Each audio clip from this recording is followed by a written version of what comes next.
Hello guys! Magandang araw sa inyong lahat. For today's video, ipapakita ko sa inyo kung saan kami gumala noong Chinese New Year. Kasi nga, 3 araw walang pasok doon. Kaya napag-isipan namin na gumala ng aking mga kaibigan.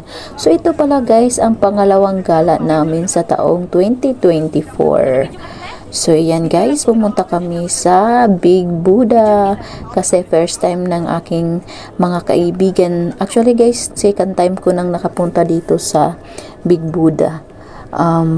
Maganda siya guys, at tapos malawak yung yung paligid, at saka mapamangha ka talaga sa lugar na dito sa Big Buddha. At tapos makikita namin dito yung guys, yung tradisyon ng mga Chinese, kung anong ginagawa nila kapag tuwing Chinese New Year.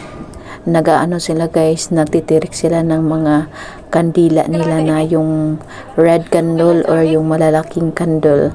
Tapos nagprepare sila sa kanilang Buddha. So yan nga pala guys, napakalawak. Yan pala si Big Buddha guys, yun nasa taas sa tuktok.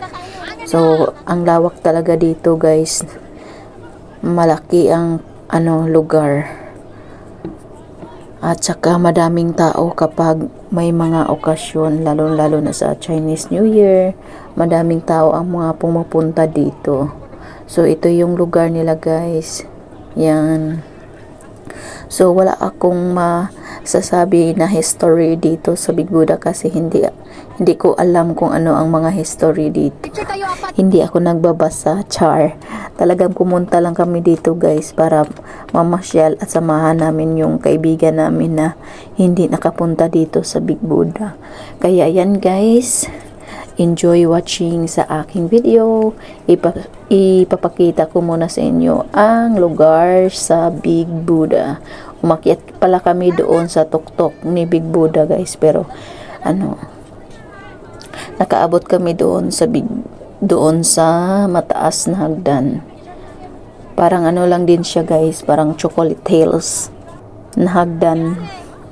Marami kang hagdan na lalakarin bago mo maabot yung Big Buddha, yung nasa tuktok na talaga.